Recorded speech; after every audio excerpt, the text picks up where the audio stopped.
As an NGO, we are funded by corporate social investment, we're funded by government, we're funded by foreign aid, and just to better manage those things and to be in touch with everything that's happening on the ground, we have placed our CEO here, so it's easier for everything to be closer to the CEO, and that's why the training arm is in Johannesburg.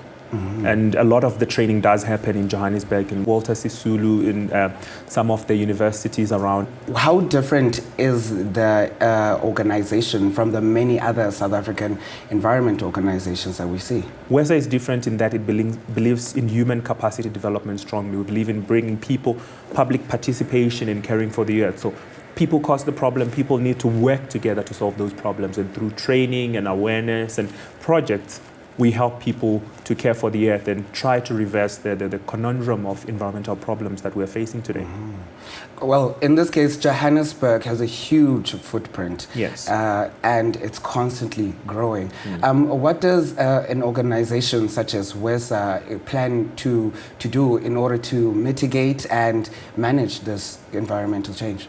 In order to encourage a person to make a change, they need to be educated, and that's why education is the most important thing. And a lot of the work that we do has an education and training component in it, and it feeds back to that question about training.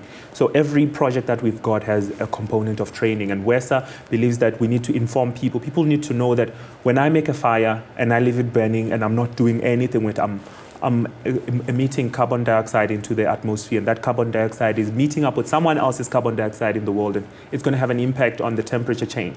So people need to know about such things, and people need to know that every decision that we make has a consequence. Wessa works in conscientizing people that every decision has an environmental footprint. And in knowing that environmental footprint, people now can consciously make a decision to cut down, to cut back, to start recycling, to start sorting and things like that. And that is the modus operandi of Wessa, changing the mindset.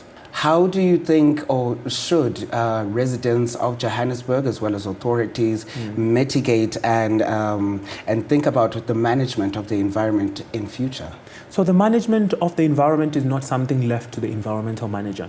I studied environmental management, but I believe all of us are supposed to be environmental managers where we're staying. And we need to get ourselves informed. We need to read up about the environment. What are the problems? Climate change is not a problem that we should leave to the politicians or the decision makers, but it's a problem that's going to affect all of us. The question is, what are we going to leave for tomorrow? What are we going to leave for the next generation? The environment is something that we inherited. It does not belong to us.